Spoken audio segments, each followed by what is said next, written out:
One of the little things that I love in The Lord of the Rings happens in Rohan, specifically Edoras. Even more specifically, Meduseld, the Golden Hall, the location of the seat from which King Theoden has ruled for 39 years now. Unfortunately, the last few years have been very different from his first 35. His 60-plus years of life have not only caught up with him, they seem to have engulfed him. He is no longer the warrior king he had been. He's now just a dotard, unable to do much of anything. But that is about to change. Gandalf, now Gandalf the White, has arrived, along with Aragorn, Legolas, and Gimli. The reasons for this visit to Meduseld could not be more significant. Saruman has shown himself to be an evil force, and he threatens all of Rohan. Something must be done. To do so, though, this lethargy of the king must be removed, and Gandalf is going to be the one to make that happen. He raised his staff. There was a roll of thunder. The sunlight was blotted out from the eastern windows. The hall became suddenly dark as night. The fire faded to sullen embers. Only Gandalf could be seen, standing white and tall before the blackened hearth. "Now, Theoden, son of Thengel, will you hearken to me?" He lifted his staff and pointed to a high window. There the darkness seemed to clear, and through the opening could be seen, high and far, a patch of shining sky. "Not all is dark. Take courage, Lord of the Mark, for better help you will not find. I bid you, come out before your doors and look abroad. Too long have you sat in shadows and trusted to twisted tales and crooked promptings." Slowly, Theoden left his chair. A faint light grew in the hall again. And so begins his transformation, his rebirth. Far more subtle in the text than as portrayed in the film, but no less effective. Gandalf leads Theoden from his seat, through the hall of Meduseld, and out the front door, to the porch upon the top of the high terrace, and he urges the king to breathe the free air again.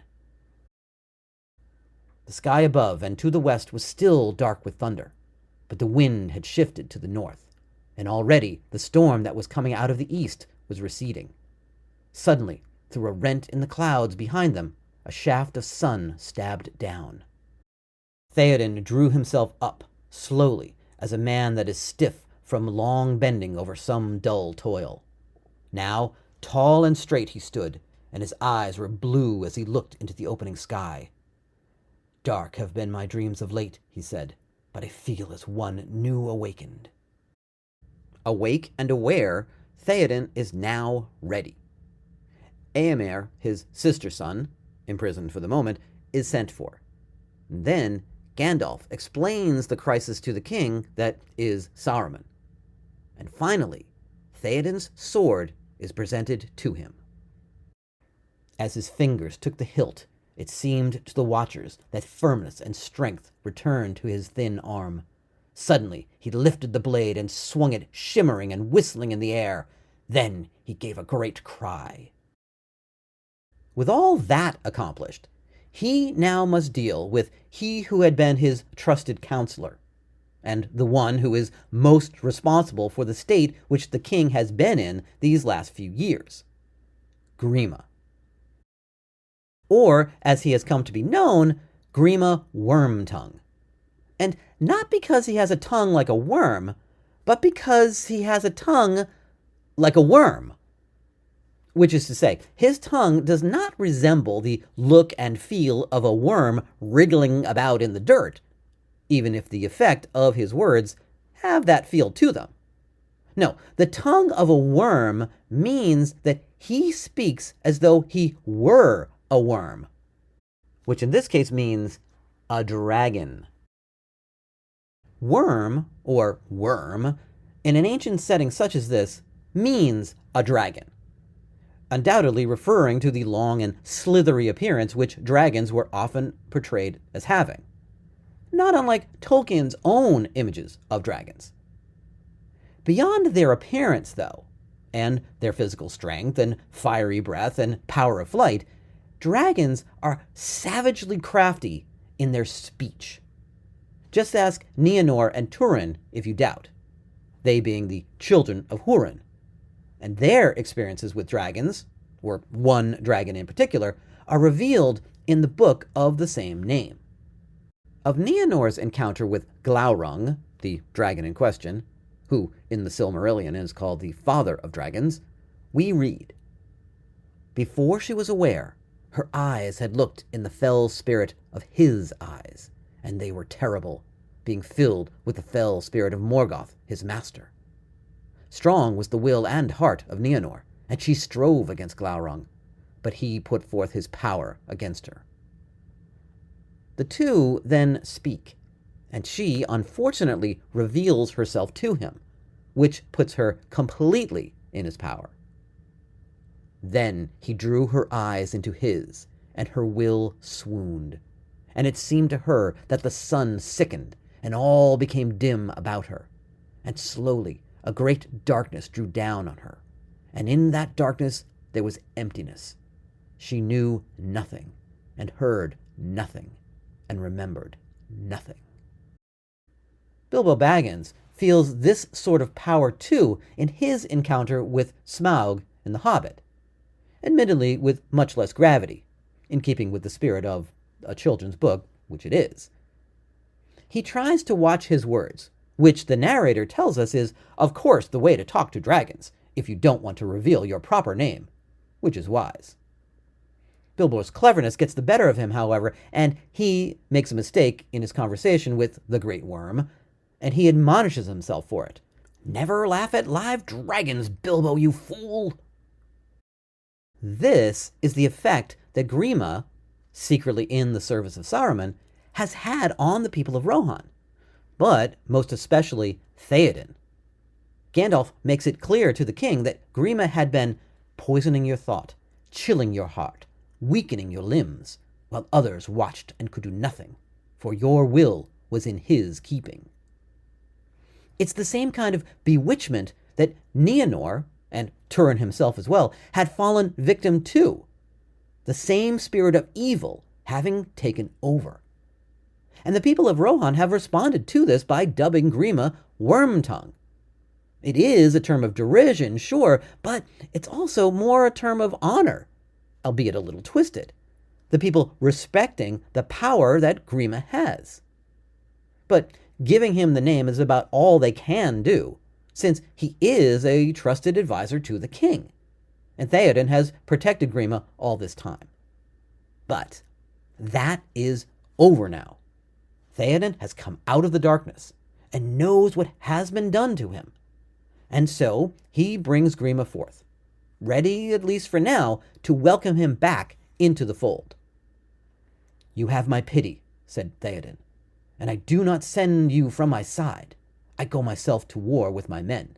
I bid you come with me and prove your faith." This is clearly too much for Grima, though. Slowly, Wormtongue rose.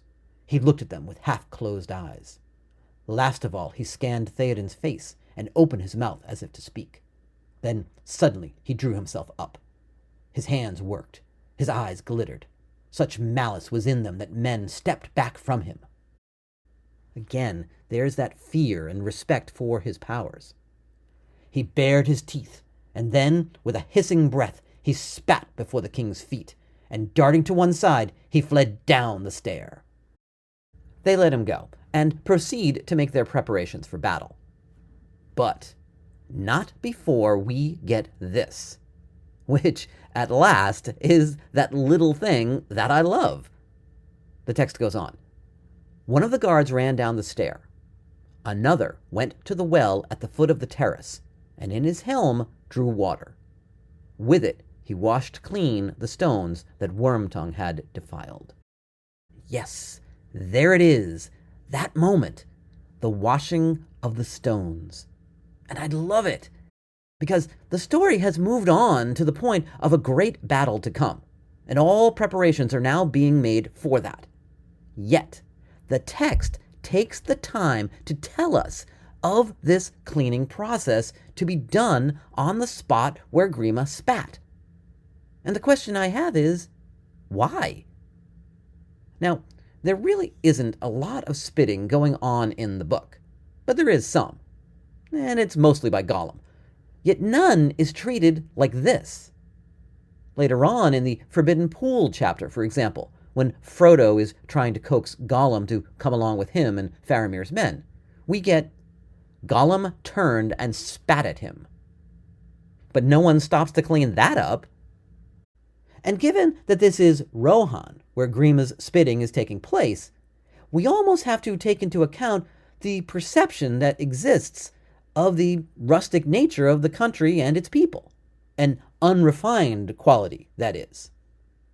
When Gimli asks Aragorn what he knows of them, Aragorn says, "They are proud and willful, but they are true-hearted, generous in thought and deed, bold but not cruel, wise but unlearned, writing no books, but singing many songs, after the manner of the children of men before the dark years." So they are not on the caliber, say, of the Gondorians, for example, which Tolkien scholar Tom Shippey talks about in his book, Author of the Century. The Gondorians, he writes, think that the riders are just middle people, intermediate between the truly civilized, themselves, and the men of the wild, like the Dunlendings or the Haradrim. The people of the Riddermark are horse lords as well. They love their horses next to their kin, Boromir says of them. Which, good or bad, as a concept, for some people, instantly conjures up images of barns and bales of hay and stables and the shoveling out of the same. Not exactly the cleanliest of activities, to some observers anyway. And the people who do it, no doubt with joy, are surely not considered the cleanest either. Meanwhile, there's Eowyn, who freely calls herself ungentle, although maybe that's just her talking about her and only her. She refers to this perceived rustic quality of Rohan when she talks with Faramir. "And would you have your proud folk say of you, 'There goes a lord who tamed a wild shield maiden of the north. Was there no woman of the race of Numenor to choose?'" And very much in that spirit we have Saruman's words to Theoden in the Voice of Saruman chapter. "What is the house of Eorl but a thatched barn where brigands drink in the reek and their brats roll on the floor among the dogs?" Now, while it's pretty clear that these and the other things that Saruman says are lies masquerading as truth, intended to taunt and demoralize more than anything else, it's also clear that this perception of Rohan has pretty much taken hold. This is how people see them, and it doesn't really seem like the people of Rohan do anything to dispel that. Undoubtedly because they don't care, but given this, one could imagine that the people of Rohan spit all the time, from horseback and elsewhere, and that since this spitting of Grima's was done outside, on the porch of Meduseld, they would probably just let it alone and have the sun dry it up. Either way, there certainly doesn't seem to be any need to take the time out of the story to detail that it was cleaned up, is there? And yet, the text does it. And so again, the question is, why? I love that it's there, but I also need to know.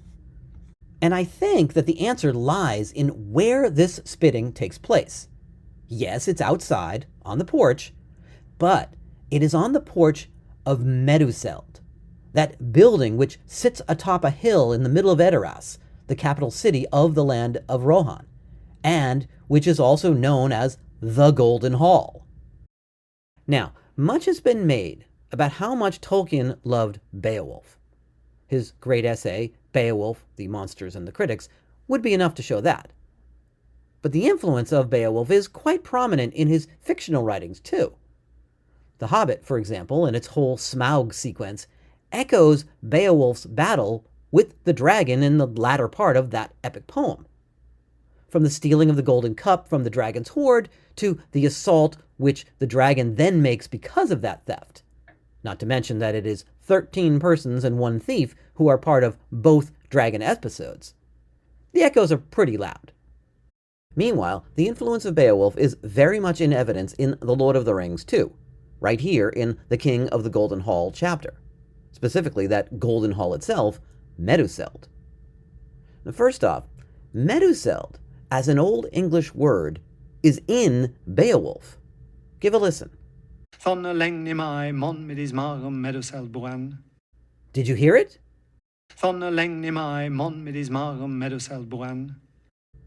So, it's there. So is Theoden, actually, but we'll stick with Meduseld. Meduseld, in Old English, means mead hall, which is a goodly-sized building with one large common room for feasting and whatnot. But in Beowulf, it's not just any old mead hall that this word is referring to. It really means the hall of King Hrothgar, which is named Heorot. And as Tom Shippey, himself a translator of Beowulf, spells it out for us, in both Author of the Century as well as his The Road to Middle-earth, the connection of Heorot and Meduseld is pretty clear. He writes, it, Meduseld, has a mosaic floor and painted pillars. Its most obvious feature, though, is the many woven cloths on the walls, with the picture of Eorl the Young. Eorl being he who rode to the aid of Cirion, Steward of Gondor, in 3rd Age 2510, and was rewarded for that aid with the land of Rohan, of which he became its first king. All these features, continues Shippey, echo Heorot. Heorot, too, has a painted floor, gilded gables, and webs, or tapestries, to adorn it on ceremonial occasions. It is also a golden hall, just like Meduseld. Tolkien's translation of Beowulf describes Heorot as the builded hall adorned with gold. That same line in Seamus Heaney's translation has Heorot radiant with gold. Other translations call it the Gold Hall and Gold-Decked Hall and the Gold Hall of Earthmen. Over in Rohan, Legolas sees Meduseld from afar and says, "It seems to my eyes that it is thatched with gold. The light of it shines far over the land. Golden, too, are the posts of its doors." Oh, and that thing that Legolas just said, the light of it shines far over the land? Guess what? That is a line from Beowulf about Heorot. The Old English goes, Likste sig leuma of a landfella. And so it would seem we can consider Legolas's words as Tolkien's translation of that Old English. Actually, his translation reads, "The light of it shone over many a land." Various other translations of that line have it as, "Its light shone over many lands. Its rays of light blazed over a bevy of lands. Its luster enlightened lands without number." Bottom line, the echoes of Beowulf within Lord of the Rings go on, including the approach to Meduseld, which Gandalf, Aragorn, Legolas, and Gimli make, which is a mirror of what happens in Beowulf, as both Beowulf and Gandalf and the others have to go through door wardens first before they can see the king, and they also must turn over their weapons before they can enter the hall. But it's not so much these details which stand out for me in this context of the washing away of the spit. It's the overall feeling of the hall itself. Again, comparing Rohan to Gondor, Meduseld doesn't have that lengthy a history.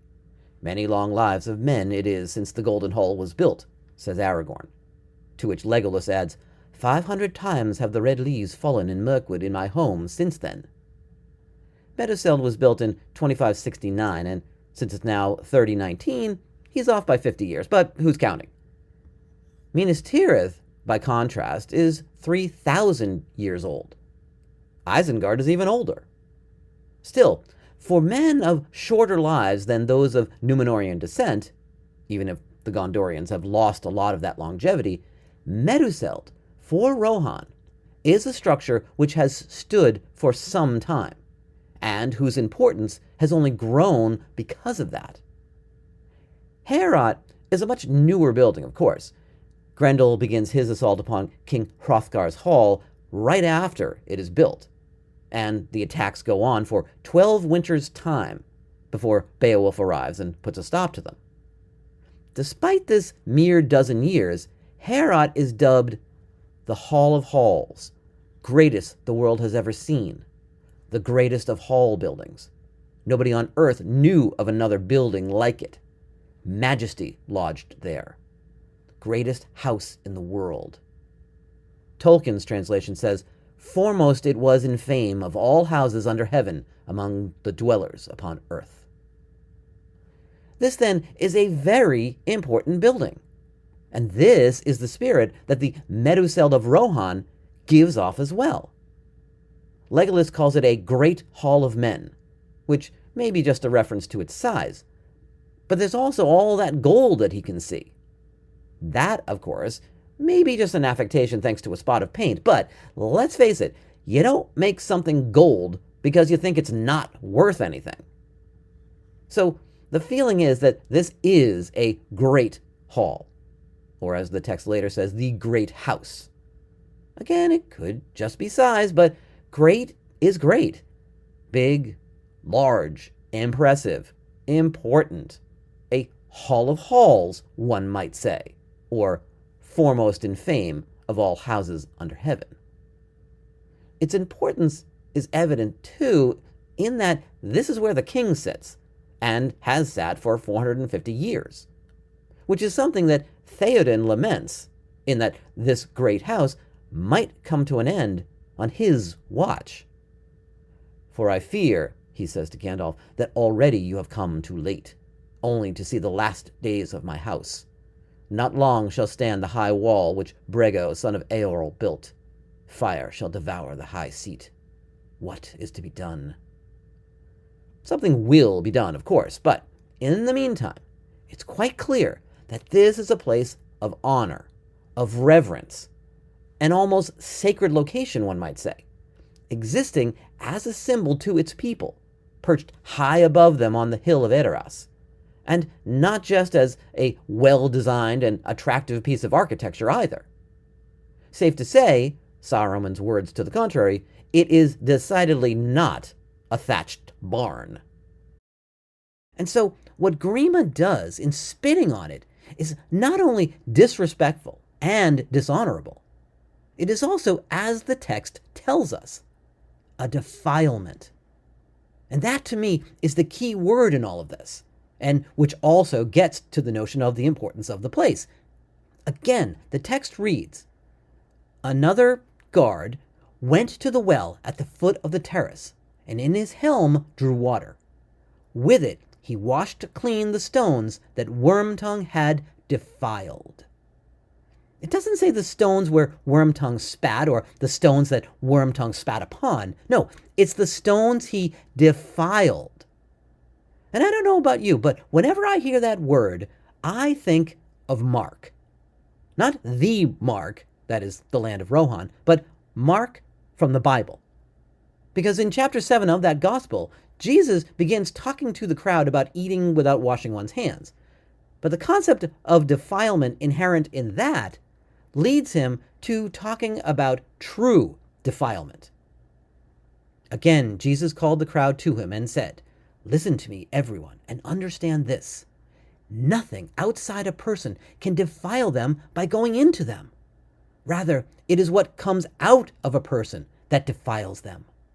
For it is from within, out of a person's heart, that evil thoughts come. Sexual immorality, theft, murder, adultery, greed, malice, deceit, lewdness, envy, slander, arrogance, and folly. All these evils come from inside and defile a person.